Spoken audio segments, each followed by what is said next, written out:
Olá, meus queridos! Estamos aqui novamente para dar continuidade ao nosso estudo Cartas de Cristo. Estamos na carta 3, tá? Para quem está lendo através dos PDFs, estamos na carta 3, página 3. E para quem está acompanhando através do livro, estamos na página 67, tá? Então, peguem aí o seu material. Vamos fazer a leitura junto comigo para a gente conseguir assimilar esse conhecimento e trazer para o nosso dia a dia. Antes de mais nada, convido vocês a fechar os olhos e a relaxar. Venham relaxar junto comigo, deixar a mente livre dos pensamentos para a gente conseguir absorver esse conhecimento, né? Então, fechando os olhos, vamos respirar profundamente, soltar o ar devagar.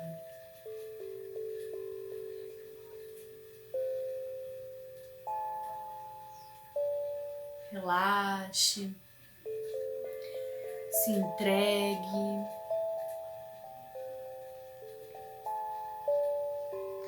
Deixe os pensamentos irem, não se apegue a nenhum.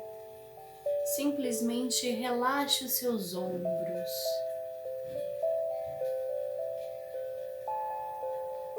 Relaxe seus braços.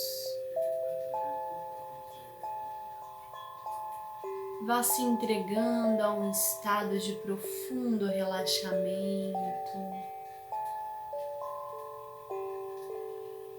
de paz e harmonia interna.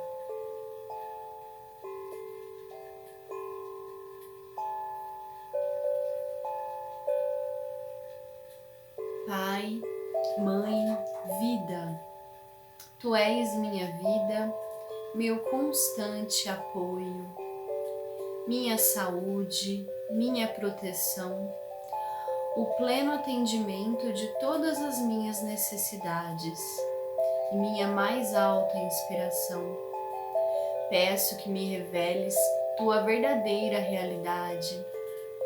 Sei que é Tua vontade que eu seja plenamente iluminada, que eu possa receber a consciência de Tua presença em mim e ao redor de mim. Creio e sei que isto é possível. Creio que Tu me proteges e me guardas no perfeito amor. Sei que o meu propósito final é Te expressar. Quando falo contigo, sei que Tu estás perfeitamente receptivo para mim, pois Tu és a inteligência amorosa universal que maravilhosamente concebeu este mundo e o tornou visível. Sei que quando Te peço para falar comigo, eu envio um raio de luz de consciência para a Tua consciência divina, e que quando eu Te escutar, Tu entrarás em minha consciência humana e virás cada vez mais perto do meu espírito e meu coração mais e mais receptivos. Eu confio minha vida e meu ser aos Teus cuidados. Que assim seja. Muito obrigada por esse momento de conhecimento. Vamos lá, então. Nós estamos na carta 3 e muita coisa já foi explicada, ensinada, né? E ainda tem muito para ser aprendido. Até esse momento, o Cristo vem trazendo as verdades sobre a sua vida, sobre a sua existência. Mas ele também traz a verdade sobre o ser humano. O que é o ser humano, né? E o ser humano, ele trabalha com as energias. E existe o ego, que faz parte dos nossos impulsos. O ego, a gente pode dizer também que ele está muito ligado aos nossos impulsos, mais, vamos falar assim, nossos impulsos animais, aquilo que é mais primitivo, nosso impulso de sobrevivência. E o ego, o nome já diz, é o ego, né? Ele é o egoísmo, tá? Mas sem o ego também nós não estaríamos vivos. É o nosso impulso de estar vivo, de respirar, de buscar alimento. É extremamente importante e necessário para a criação, para a manutenção da vida, para a existência da vida. Todos os seres vivos, eles possuem o ego. E é o ego quem nos permite estar vivos. Porém, o ser humano ele está em um nível da evolução, né? Onde a natureza, vamos falar natureza, mas também vamos falar da grande consciência, onde ela criou esse ser maravilhoso que é o ser humano, né? Que ele tem o poder, o que nós temos de diferente? Nós temos o poder de dominar o ego. É verdade. Não parece, mas é verdade, nós podemos dominar o ego. E em Cartas de Cristo ele vem trazendo esse método de dominar o ego. Por que precisamos dominar o ego? Eu preciso entender essa questão. É o único caminho para sermos felizes, plenos, tá? E receber o grande amor, o amor universal. É preciso dominar o ego. Uma das formas de manifestação do ego em nossas vidas, muito prática, é o pensamento. Já pararam para observar os pensamentos?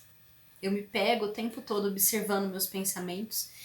E quanto mais eu observo, mais eu chego à constatação de que a mente é muito poderosa. Nós estamos constantemente pensando. Esses pensamentos provocam emoções.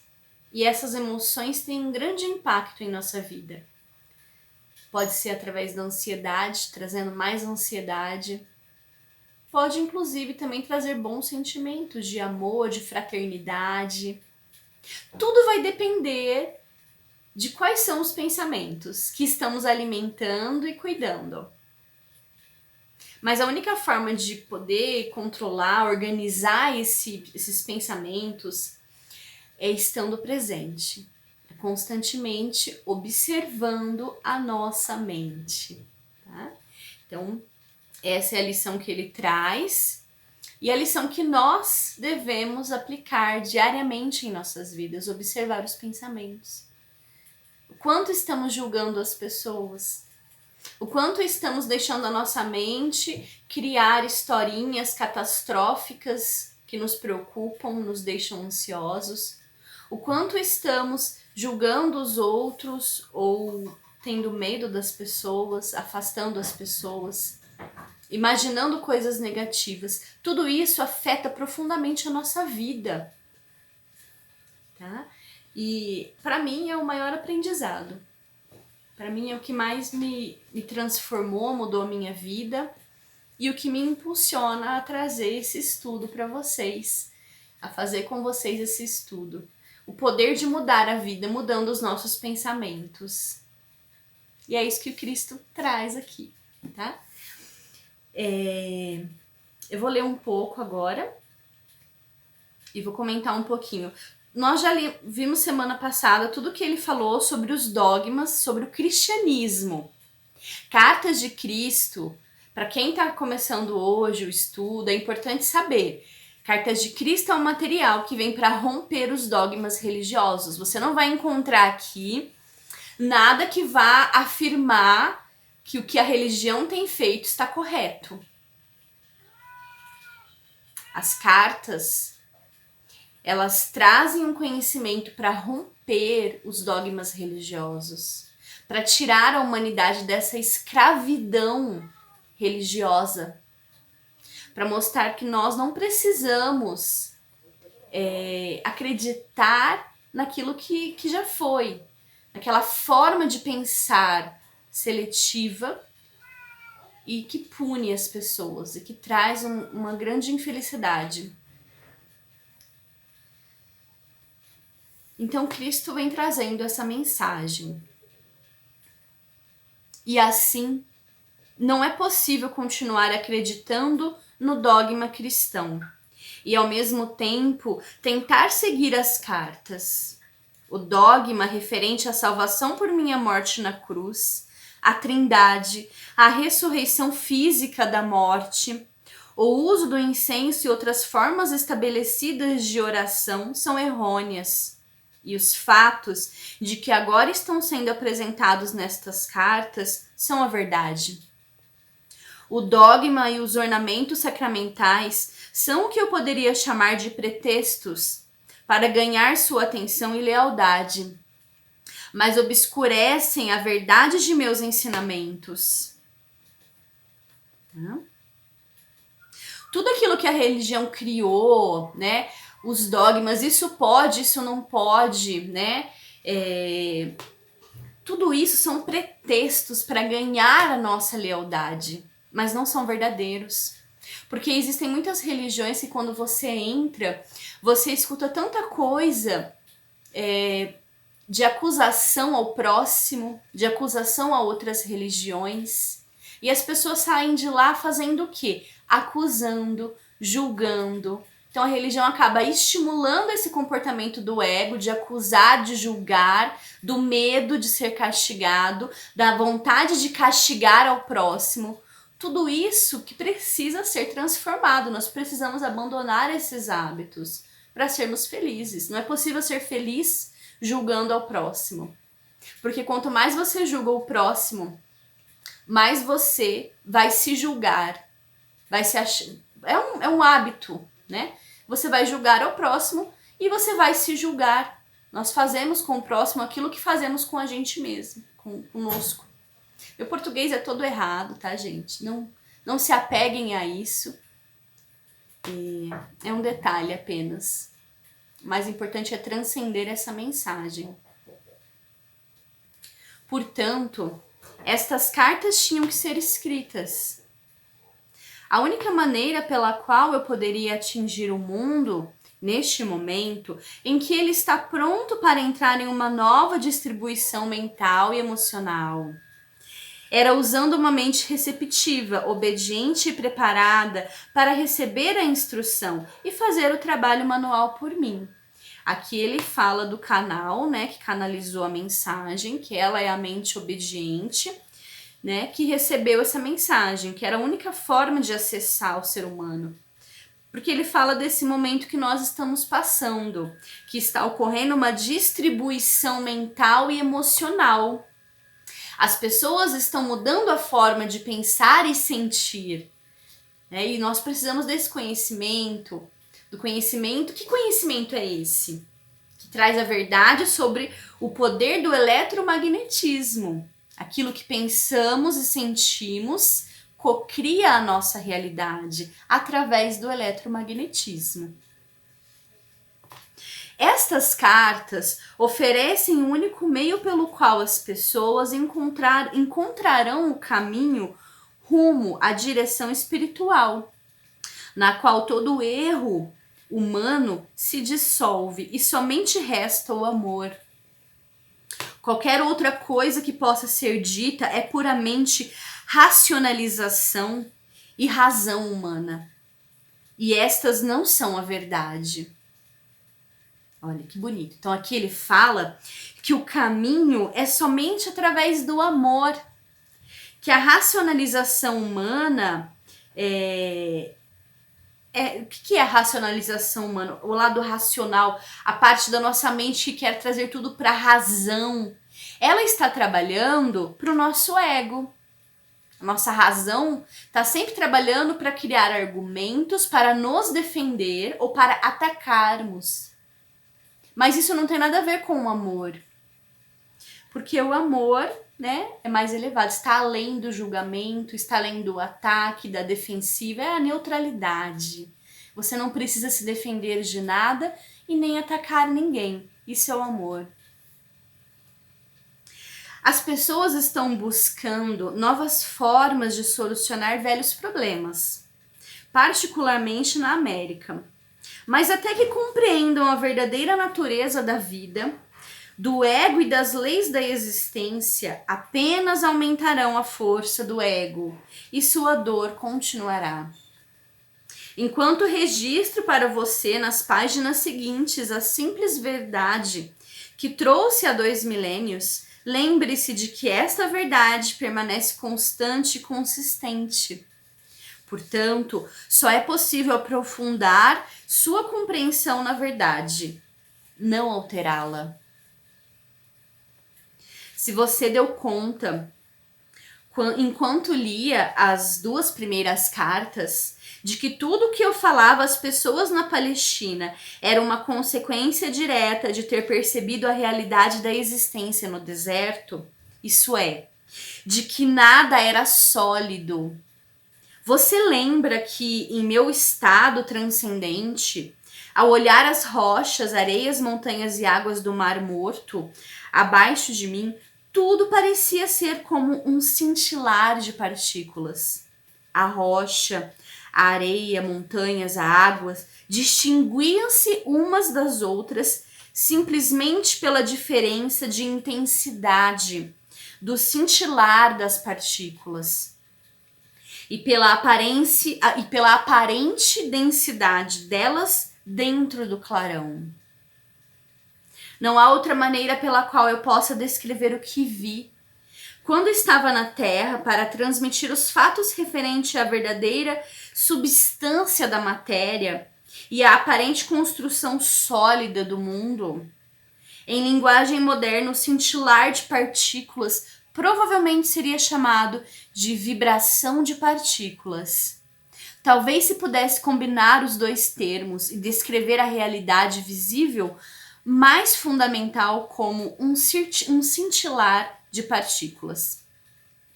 Isso transmite o sentido da incandescência luminosa, na qual vi as partículas dançarem. Tudo isso que ele está falando, o mais importante é a gente trazer para nossa consciência a percepção de que nada é sólido. Embora o mundo se apresente de uma forma sólida e nós temos essa percepção de que ele é sólido, o que ele quer trazer para nossa mente, impregnar os nossos pensamentos, a nossa percepção, é de que o mundo não é sólido.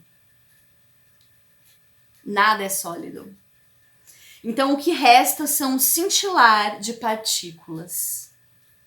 E nós podemos alterar essas partículas. Nós podemos vibrar nesse cintilar de partículas, mudando assim a aparência de tudo à nossa volta. Tendo dito tudo isso, como introdução para o relato de minhas atividades na Palestina, deixe-me levá-lo para um outro dia, 2000 anos atrás, quando o sol brilhava, o céu estava limpo, azul claro, e comecei a subir as colinas com os meus discípulos. Em uma tentativa de afastar-nos para descansar, meditar e orar, mas isso não aconteceria. Tínhamos pensado em escapar, porém, apesar de dizer para as pessoas quais eram as nossas intenções, primeiro nós fomos seguidos por uns poucos, e então avisaram outros de que estávamos indo para os montes. Embora tivéssemos pedido que voltassem aos seus lares, os poucos logo se tornaram um grande grupo de pessoas que nos seguiam a certa distância. Insistiam em que eu falasse com elas. Você pode se perguntar por que elas estavam tão ansiosas para me escutar. Intuitivamente, elas sabiam que eu falava palavras de vida. Olha que loucura, né? Como pode uma pessoa causar tanto impacto em tantas outras? As pessoas sabiam intuitivamente que Jesus tinha palavras de vida, palavras de verdade, né? E elas seguiam, uma multidão simplesmente o seguia. E ele pedindo, voltem para suas casas, nós vamos apenas descansar, né?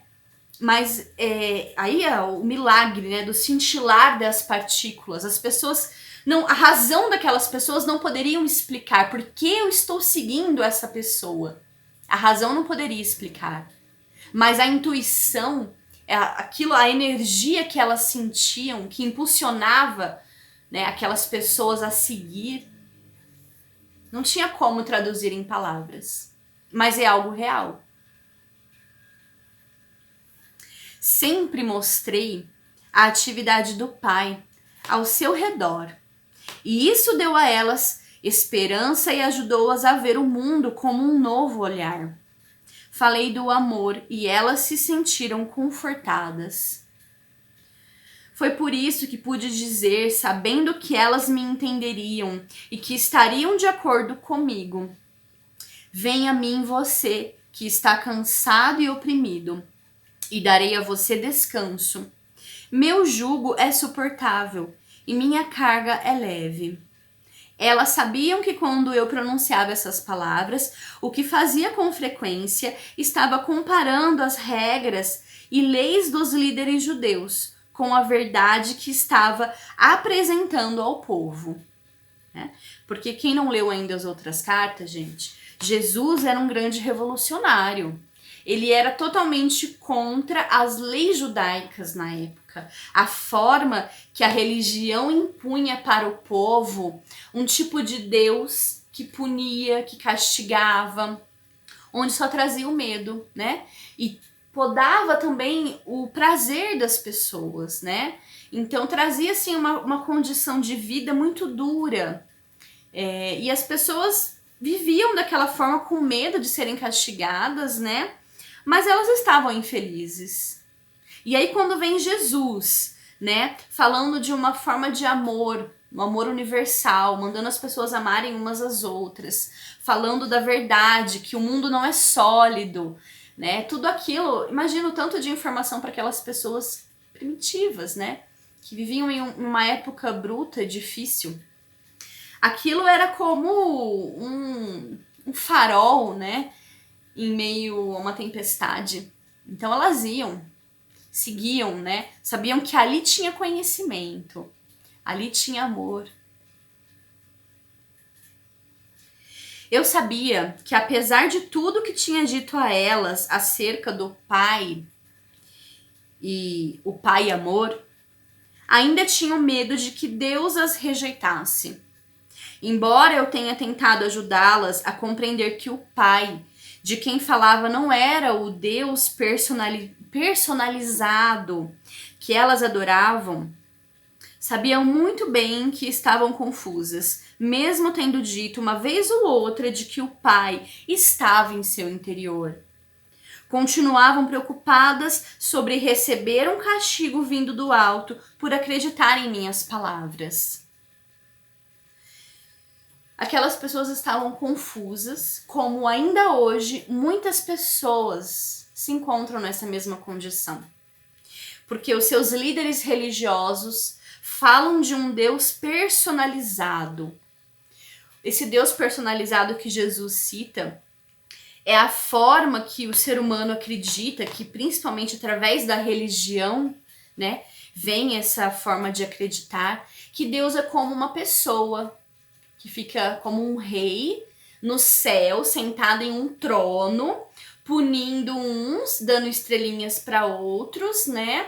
Tem ira, como um ser humano se ira, tira o tesouro de um quando está com raiva, né? E dá presentinho para quem adora ele. Isso não é Deus. Isso é um rei, isso é um ser humano. É a forma primitiva que o ser humano encontrou para acreditar em Deus. É a forma primitiva que a religião impôs, na verdade, com o intuito de manipular, tá? Mas aí vem Jesus, o revolucionário, trazer uma nova visão do que é Deus. Deus é energia, Deus é vida, Deus é consciência, Ele é o Pai. Então daí ele traz essa mensagem do Pai amor, uma mensagem nova do que é Deus, né? Que Deus é amor. É curioso que mesmo Jesus tendo falado tudo isso, criou-se uma religião em cima do nome dele, o cristianismo, né? Que continuou pregando exatamente o oposto. Muito triste, mas faz parte da nossa evolução, né? Naquela época, os seres humanos não conseguiram entender o que ele veio ensinar. E agora, nós estamos mais aptos e preparados para entender. Então, tá aí a nossa missão.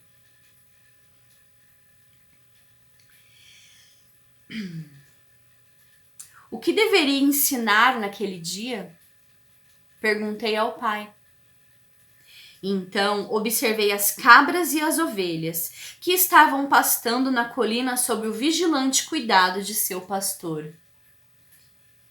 E a mensagem para esse dia me veio ao espírito. Levantei-me e falei para que se ouvisse minha voz até o fim da multidão.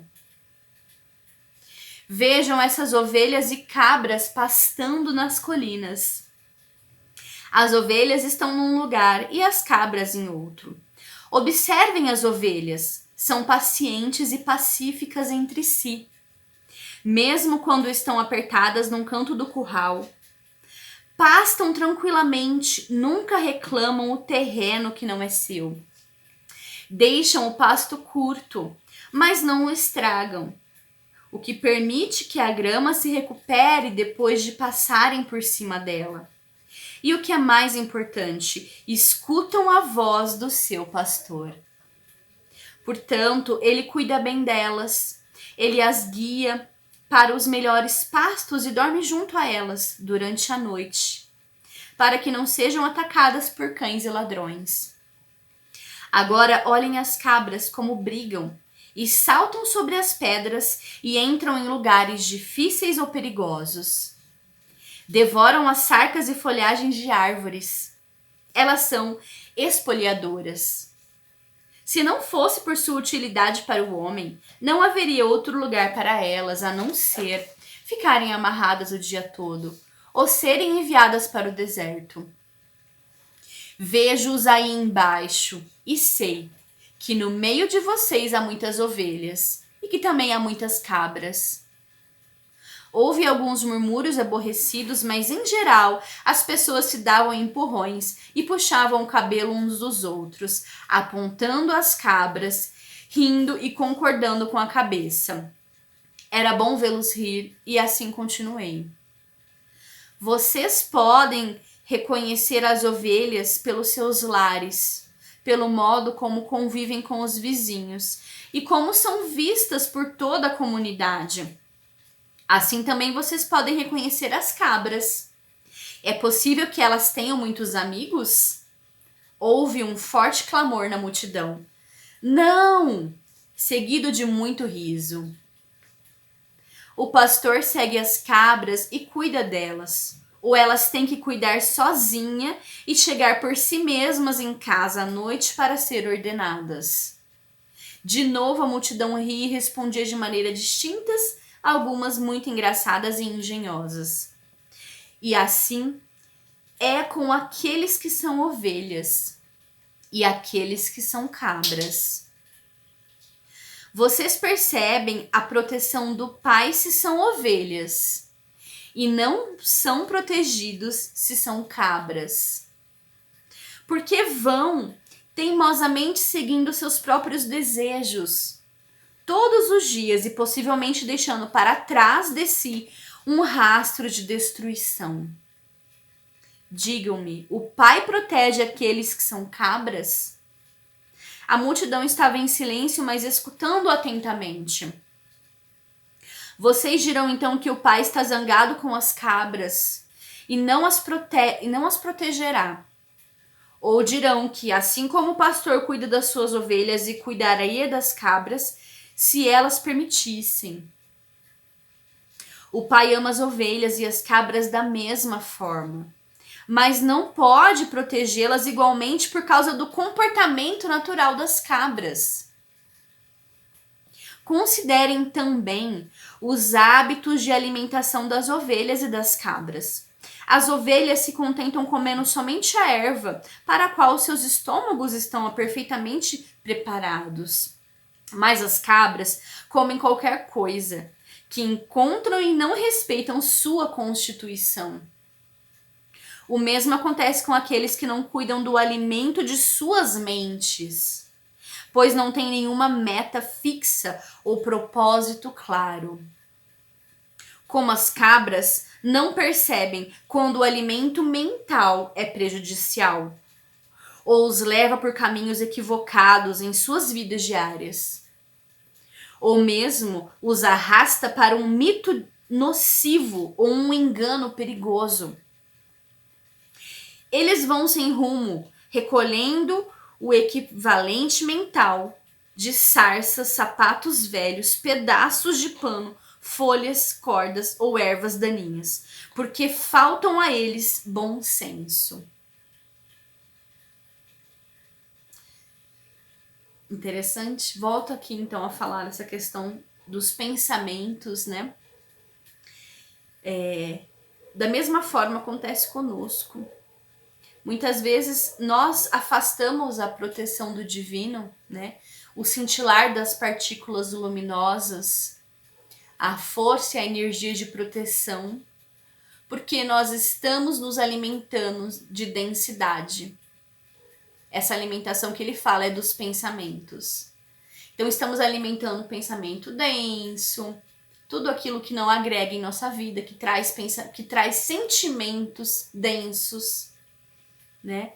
Então, o que ele está explicando aqui é que não existe castigo, existe consequência. Tudo aquilo que nós emanamos vai voltar, vai refletir em nossa vida, vai afetar. Cuidado com o nosso alimento mental. Um homem perguntou: Mestre, e se uma pessoa é uma ovelha, comete um erro e se vê numa confusão, o pai a abandona? Respondi com outra pergunta: o que faz o pastor se uma de suas ovelhas cai num buraco? Ou escorrega por um barranco? Ou se vê aprisionada nas sarças? Eu digo: o pastor deixa o rebanho e rapidamente vai buscar a ovelha perdida, e não abandonará até que a traga de volta, e sã e salva. Assim acontece com o pai. Nenhuma ovelha pode evitar enganar-se de uma ou outra maneira.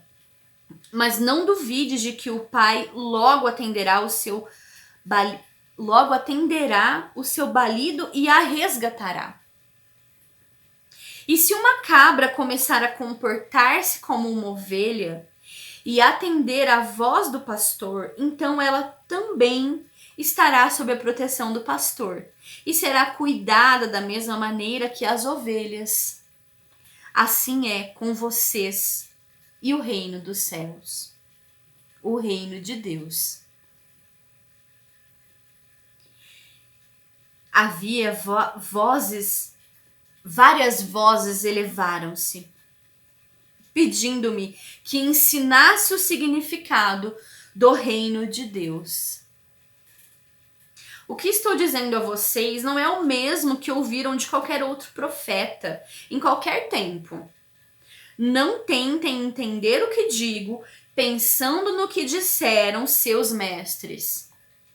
Eles podem somente repetir o que está escrito e não possuem nenhum conhecimento pessoal do reino de Deus ou céu. Deus não está contido em nenhum lugar, mas está em todas as partes, como estão os céus e o ar sobre vocês. A santa palavra pronunciou a verdade enquanto disse: em Deus você vive, se move e tem o seu ser, pois o reino de Deus está acima, ao redor e também dentro de vocês. E vocês podem entrar no reino de Deus. As pessoas exclamaram com impaciência: mas o que é isto? é um estado de mente e de coração no qual você está plenamente possuído por Deus, seu Pai.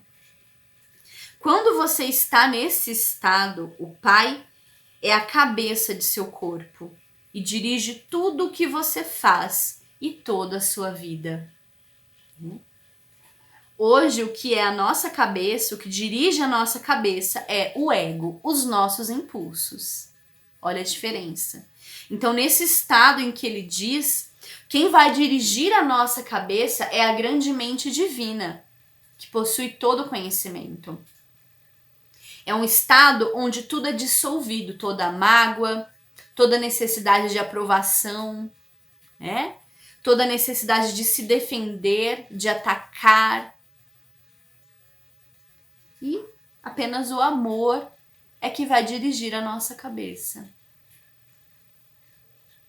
Algumas pessoas resmungaram. Como isso é possível?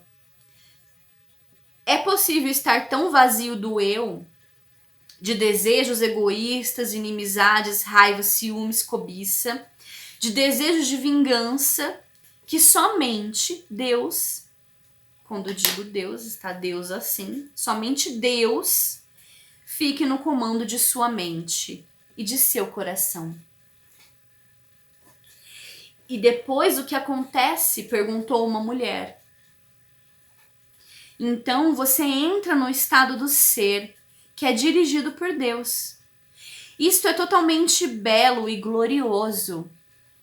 É amor, é generosidade, é cuidar dos demais, como cuida de si mesmo. É não julgar, pois você aceita os outros tal como são, sabendo que também são filhos de Deus e que estão igualmente sob o cuidado do Pai. É felicidade sem medida.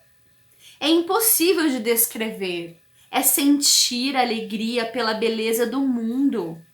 É vida sem limite, energia aumentada. É saúde e é a satisfação de cada uma de nossas necessidades, mesmo antes de tê-las. Muito lindo esse estado. Nós podemos chegar, né? Talvez a gente não consiga acessar como um clarão, tendo tudo isso ao mesmo tempo em nosso ser, mas é possível cada dia dar um passo nessa direção, através da observação presente. Estarmos presentes constantemente, nos observando, né? E caminhando para essa condição, ter essa meta. Ele fala de meta, ter essa meta. Quem você quer ser, aonde você quer chegar, né? Esse é o começo para tudo.